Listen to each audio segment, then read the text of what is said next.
Hello everyone and welcome to the Let's Talk Wrestling podcast reviews Lucha Underground, and this week it is episode 12 of the second season that we're going to be looking into there for you today. My name, of course, as the host of this show every single week, is Turbo Tony, here for that Lucha goodness. But last week you guys managed to have the pleasure of having Matt Marsander here on this show. And I'm afraid to say to you all that, unfortunately, this week he is back! Welcome back, Matt Marsander. How are you doing? You put it with so much more energy than I have. Yes. I appreciate it. That's what happens when you take, I shouldn't say what I've been taking before my podcasts, but you know how it is. You know. Drugs. Well, yeah. Well, actually, no. Prescribed medication. Prescribed medication. That doesn't actually make me excited. I'm just happy that my pain's going away. So, Hey. How are you feeling about you're not very good today? No. I think I caught something on the flight back. I don't know. It's just all of a sudden, it's just like, I feel like shit. To be fair, though, Matt, when you're flying in the air with, like, you know, a couple hundred people, right? In an enclosed space where you're breathing each other's air, it's damn near a miracle when you come off one of those things and you don't have something wrong with you. Yeah. So, that's just the case. So I'm here with my medication and my hot lemon drink. Oh, soak it in, Matt. Soak it in. And soak in the Lucha goodness that you watched as well today. I did. And before we can get into this week's episode and what we thought of all the matches on offer, we have to do some of our plugs, of course. So let's get them out of the way. Of course, if you'd like to interact with us, you can do so via our Facebook page, facebook.com/Let's Talk Wrestling Podcast. You can also send Matt a Twitter message or a tweet, whatever it's called. I'm not in charge of that. I don't have anything to do with Twitter. What is the Twitter handle, Matt? The Twitter handle of @TalkWrestlePod. I don't even know what it's about. I don't even know what is the Twitter handle. I don't know. Yeah.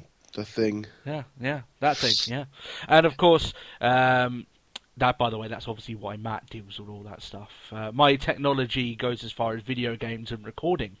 Social media, not really, but still. If you guys want to send us any emails, you can do that, and audio questions, of course, to our email address, which is letstalkwrestlingpodcast@gmail.com. And that is all the plugs for all of our ways to contact us. If we added any more, you'd be thinking that we were too needy. What do you think, Matt? Yeah, I think it's safe to say we'd be a bit... Yeah, we've got a craving of attention. Yeah, we're not clingy here on this show. But if you do want to subscribe, then we'll cling to you as tightly as we can, because, yeah, that's what we do here. All right, Matt. We don't procrastinate too much on these episodes. As you know, you've listened to some of these Lucha Underground ones that I've been doing. We get straight to it. We don't have time to muck around, right?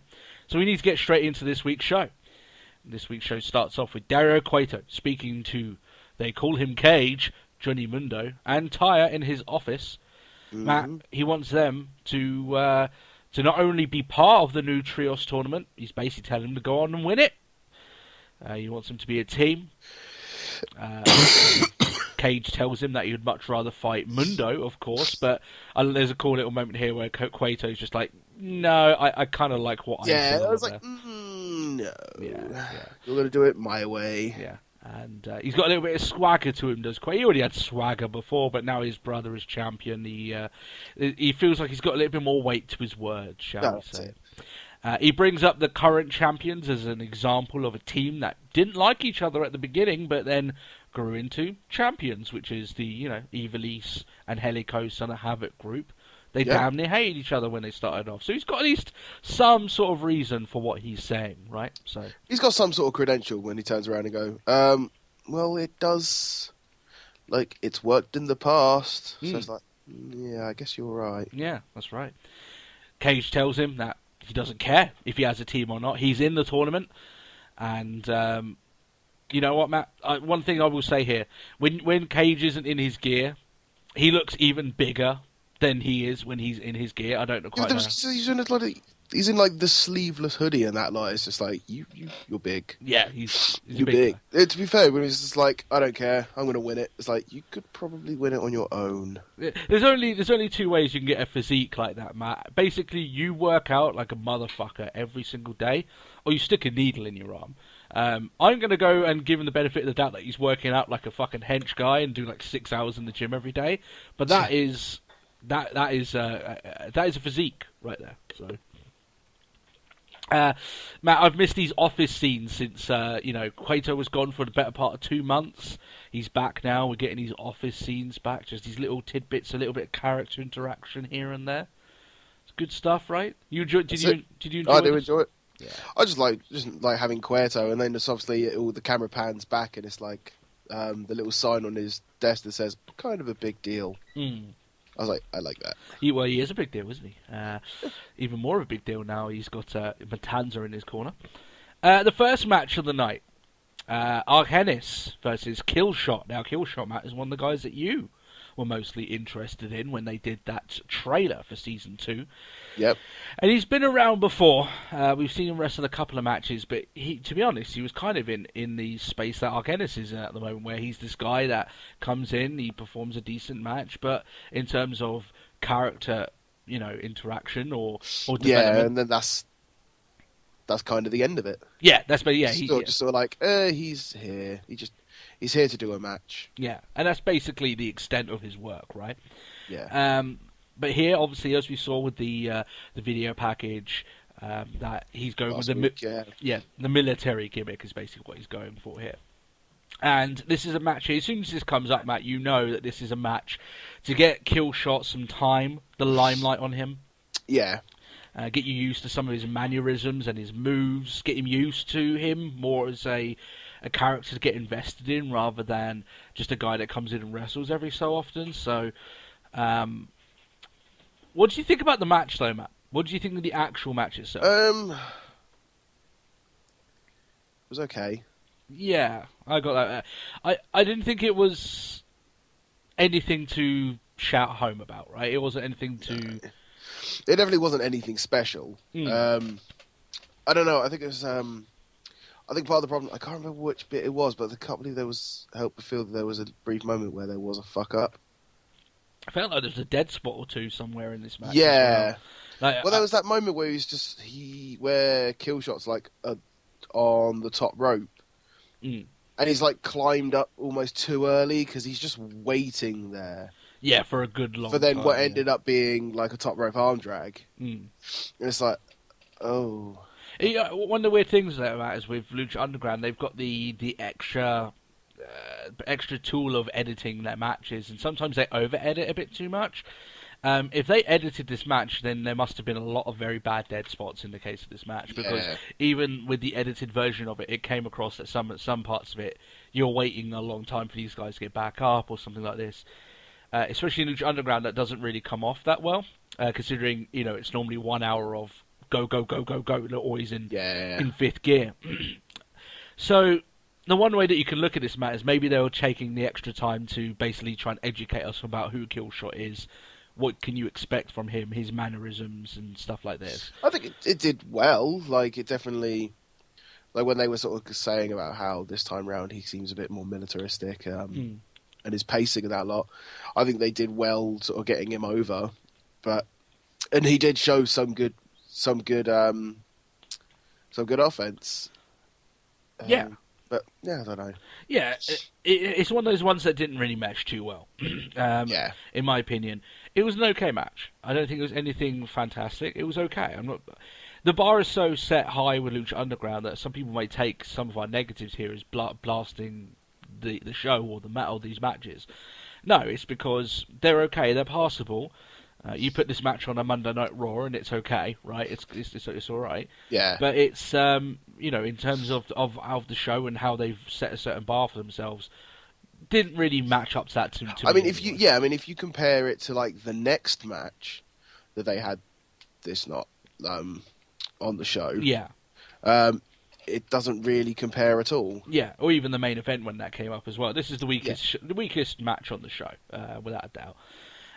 I will say, though, however, that Killshot's finish here, which he does beat Argenis with, is this electric chair where he goes forward, catches them into a I can't even count it. It's like almost like what is it, like a catch pile driver position? Yeah, dumps them on like their a package head. pile driver or something. Yeah, it looked devastating. And one thing that I like about Lucha Underground, Matt, they've got a couple of finishing moves in this company where the moves look evil, right? They look fucking. Yeah. They look like they really hurt.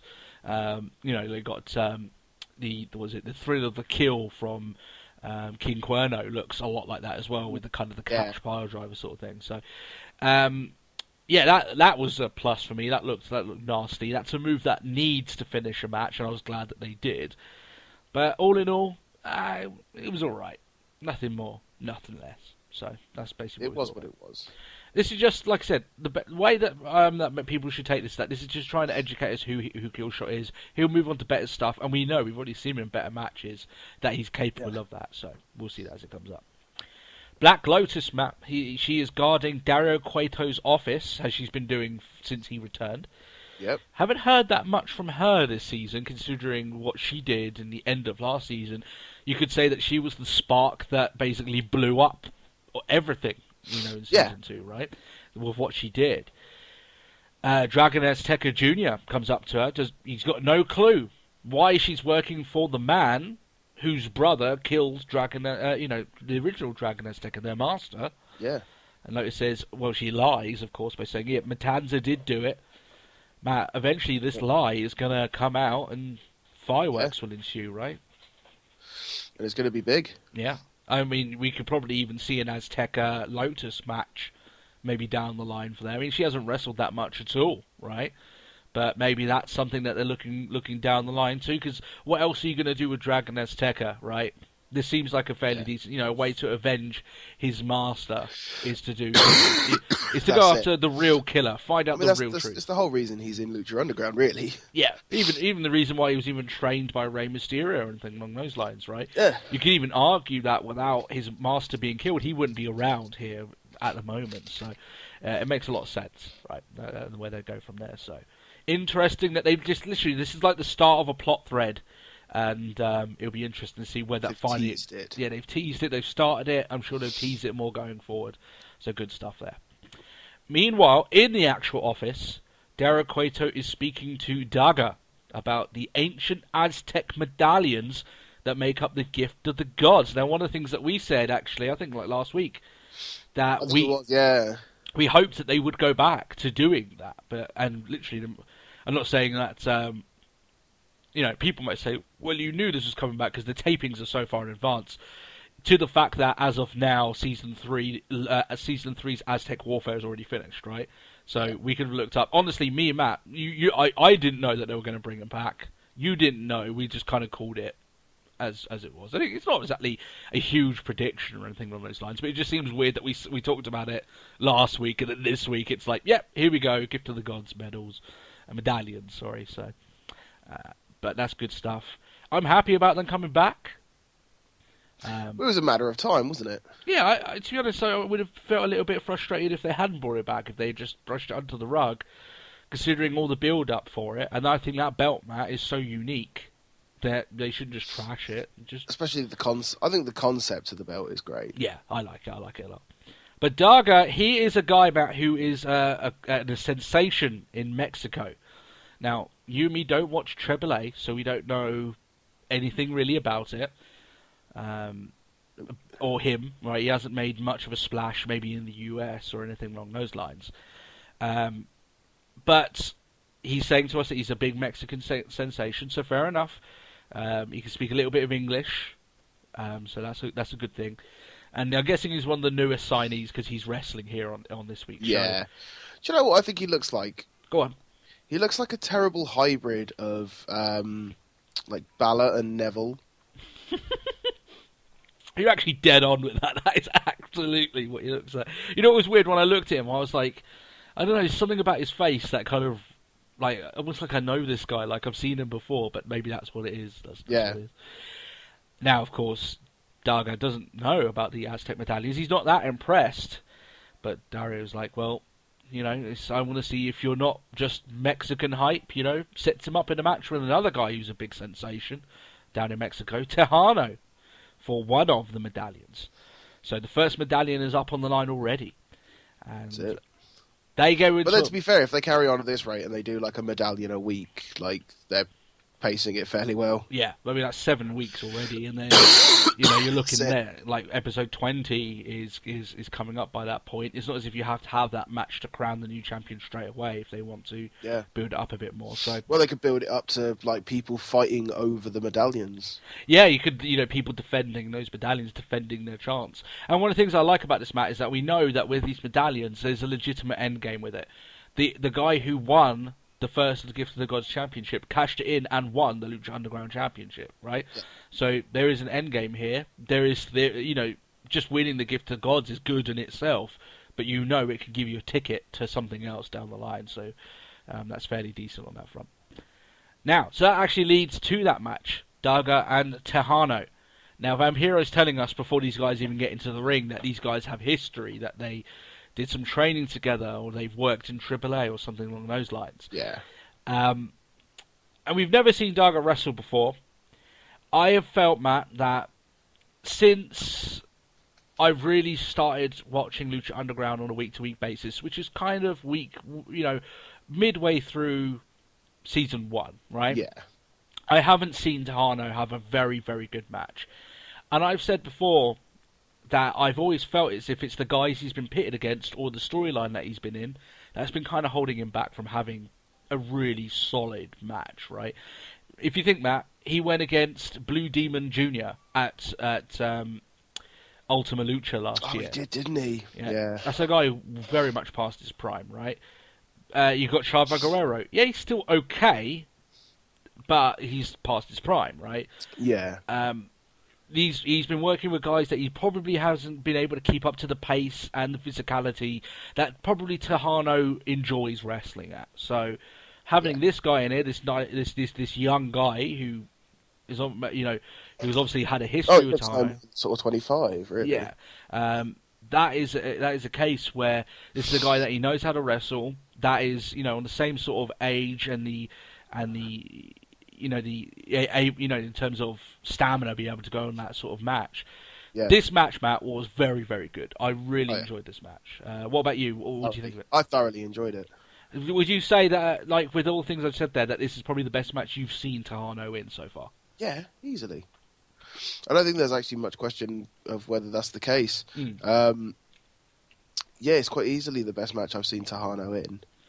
But then I think it's because it really showed him sort of step up on a speed game as well. Yeah. Like I said, I always think that he's really good. I've always heard that he's a very good wrestler. I mean, you don't get that big in AAA without at least being decent.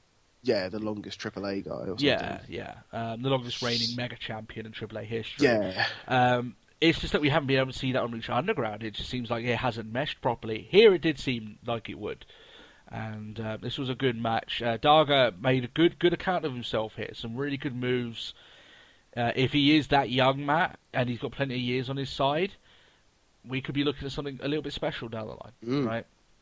So that could be quite interesting. They put on a hell of a match here, and like I said, very, very, not so much surprised. It's almost like this is, okay, finally, this is what Tejano is about. Finally, we can see what the hype is, right? Because on our end, Matt, we hadn't seen it. We hadn't witnessed it with our own eyes.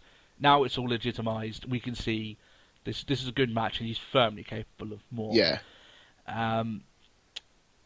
There's a Tejano ends up winning the match, so he ends up winning the medallion. It's one of those cases maybe with Daga that they don't have. He's more of a AAA guy than he is. I know Tejano is as well, but he's been around for longer. But Daga's more of a AAA guy than he is a Lucha Underground guy. So they didn't want to give him the immediate rub, so that's probably what they're going for there. Yeah, seems to be their angle. Yeah. Big powerbomb with Tejano, gets him the win. Very impressed. I like this match a lot. And like I said, it's just... originally I was thinking to myself, like, that's a bit shit, considering they're like... You had that backstage segment of Cueto and Dago, and it was like, and then he just gets beat. But it's not like he got squashed in any way. No, it was a very competitive match. They made it seem as if it could go either way, right? With one big move. Definitely. So fair play. I thought the entire match, like it looked like Dago was sort of wrestling through an injury as well. Did it seem that way to you? I didn't think so. Well, myself, they kept making references that he keeps like favouring the left arm and things like that, and his arm always seems to go a bit limp down his side. Yeah. Oh, that's interesting. Maybe that was me picking it up straight away, but fair play. And I'd like to see more of him. You know, that's a good thing. Listen, first impression is a big thing, and immediately I think to myself, well, you know what? I wouldn't mind seeing him wrestle another match. That's good. That's fantastic. Awesome stuff. Mil Muertes, Matt. He is meditating in front of a bunch of candles. Katrina pops up and kind of pleads to him in a way that the Disciples of Death have entered the Trios tournament and they've come begging for... So don't destroy us again. Yeah, begging for his forgiveness. Katrina says that they will not disappoint him again. They will go and win the Trios Championship. And next week, Matt, Mil Muertes will claim the Lucha Underground Championship for himself. So that match is going to happen next week. This is a big, big match. She also says, though, that Matanza is dangerous, more dangerous, maybe, than the earthquake that bore Muertes himself. Yeah. That's a bit of a backstory of Muertes. New watchers possibly don't know what that's about. You know, that's basically the whole history of the character. They explain that a lot more in season 1. It's very easy to find all. Which is I quite like because it's basically her just basically saying he could be more dangerous than you. Yeah, that's like it's almost that humbling moment. It's like you've been this monster, but you may not be the monster anymore. Yeah, he's got to fight for his position, right? It's no longer him fighting the peasants anymore. There's a new big guy in town, and you know he looks like he's the business. And this match, like I said, as soon as I saw Matanza, I was like, "This is the match I want."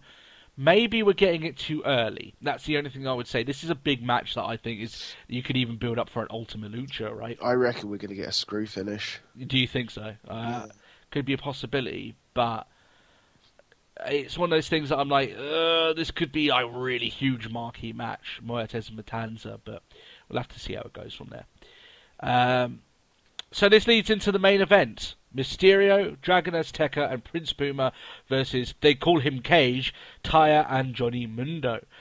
Now, Azteca has his own dragon-inspired I just realised one thing that we forgot. Go on. Well, it's like going back to it's like they call him Cage, but then it's like, you know, we were saying about like Cuerto with his swag sort of thing. Yeah. The bit like right at the beginning, where it's just sort of like, I'm not a man. It's like, yes, you're a machine. Yeah. I was expecting Cage to smack his mouth or something. Yeah. I was expecting him to like to slam the door and the glass shatters out. Yeah. Considering, you know, Cuerto was warning him before, look, I've just had the damn thing fixed.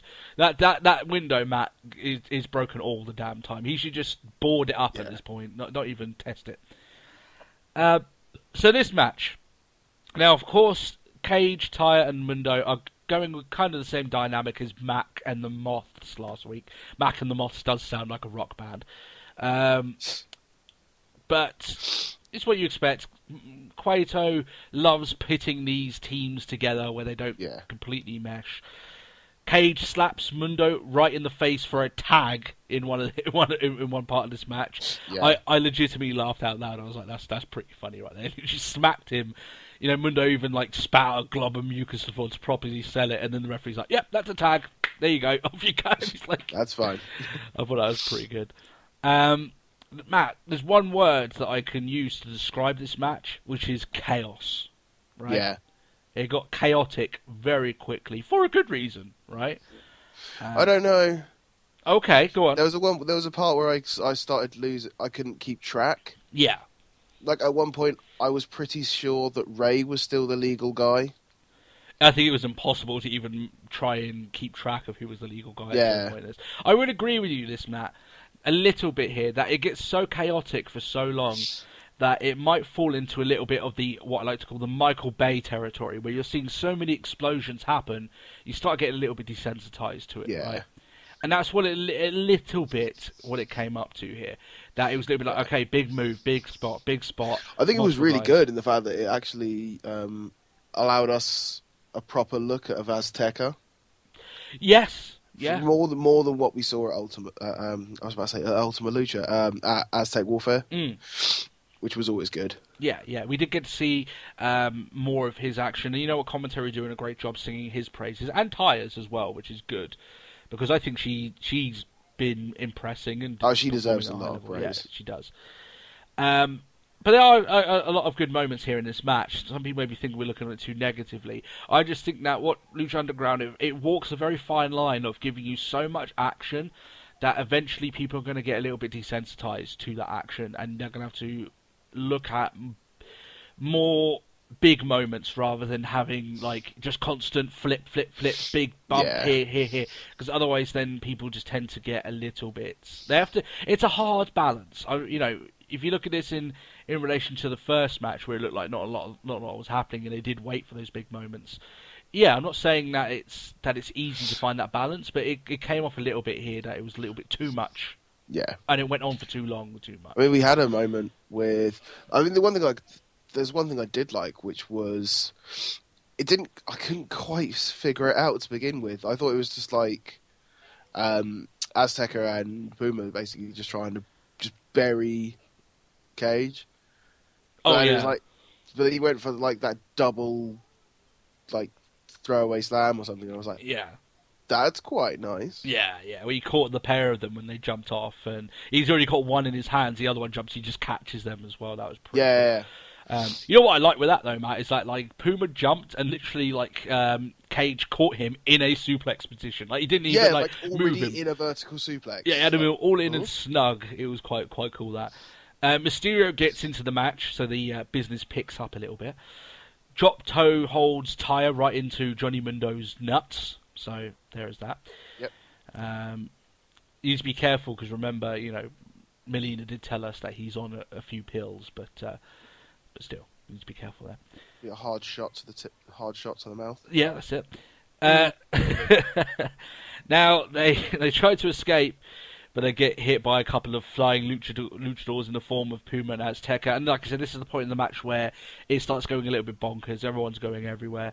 But in the end, Matt, it's the team who lack unity who pick up the loss. Yes, I had to do that. Sorry, Matt. I had to hit you with that. Who pick up the loss because of their ongoing issues. Yeah. For the second straight week, it's the team that don't work that well together.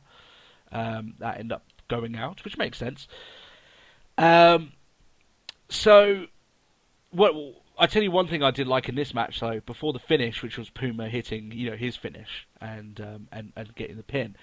Dragon Azteca, Matt, he hit a mean tilt-a-whirl DDT in this match. It looked absolutely beautiful. Where he gets flipped up in the air, he kind of is airborne for a moment, then lands in the DDT position and plants the guy. It's beautiful. It really is. So this guy, who I've been told is actually in relation to Mysterio, so if that is true, that's pretty awesome.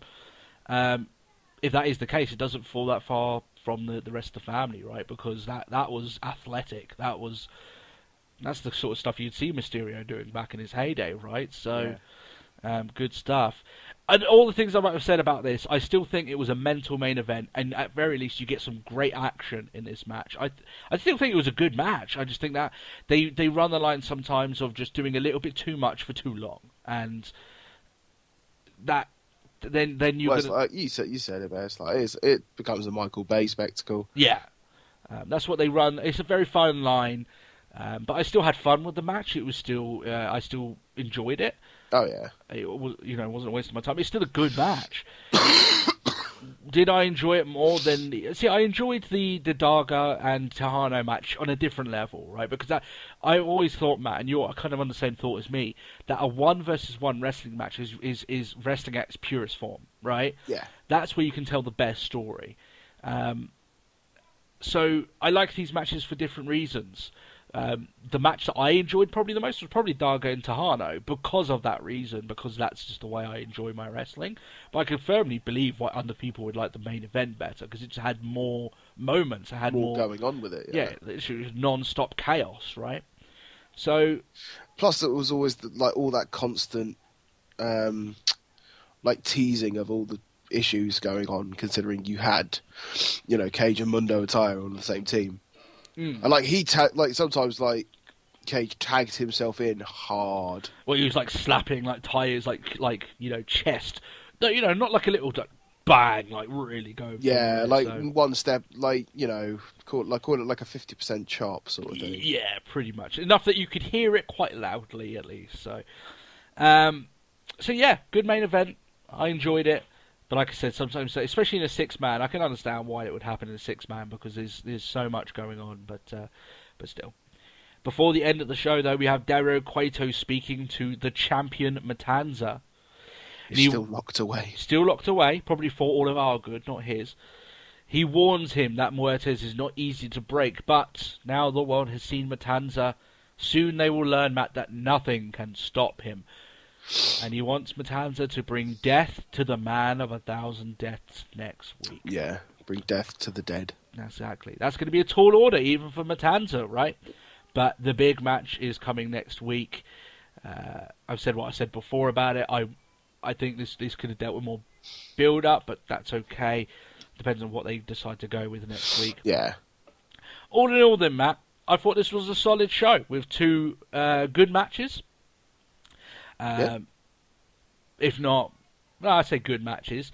The best I've seen from Tejano on Lucha Underground to date. Yeah, which is easily. a good thing, because we just haven't really been able to see this guy do his stuff properly yet. And a big main event next week, at very least in the terms of body mass, in Mil Muertes against Matanza. But this show, I thought it was good. I thought it was okay. Nothing huge. But it was still solid, some good wrestling, some good scenes. I very much give this a watch it once. I think it's worthy of that, Matt. Yeah.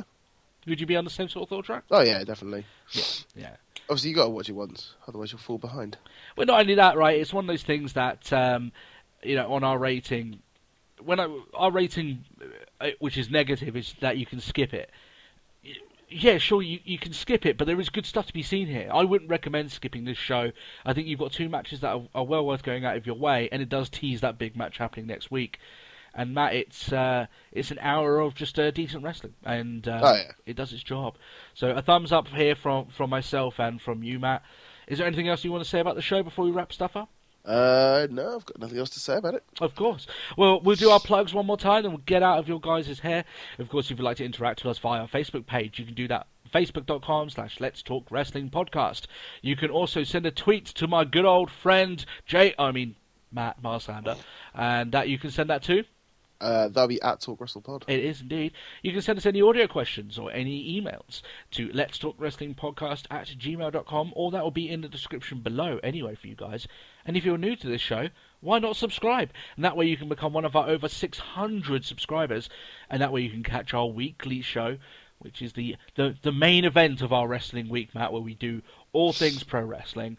And we talk about the wrestling news. I terrorize you with wrestling trivia, which I've already setting up, by the way, for this weekend, so that should be fun. Joy. And that way we review every segment on Monday Night Raw and all that other good stuff. So join us there. It'll be fun. It'll be good stuff. If you guys want to leave any questions, you can do that in the comment section below. If they're Lucha Underground specific, I may answer them here on this show or do it at the weekend show. Either or. If you guys want it to be answered on this show, just make that a reference in your comment and I'll go out of my way to do it. Apart from that, guys, I hope you guys have a great week. We'll catch you at the weekend for that main episodic show, and we'll see you next time. We'll catch you soon. Bye-bye. Bye.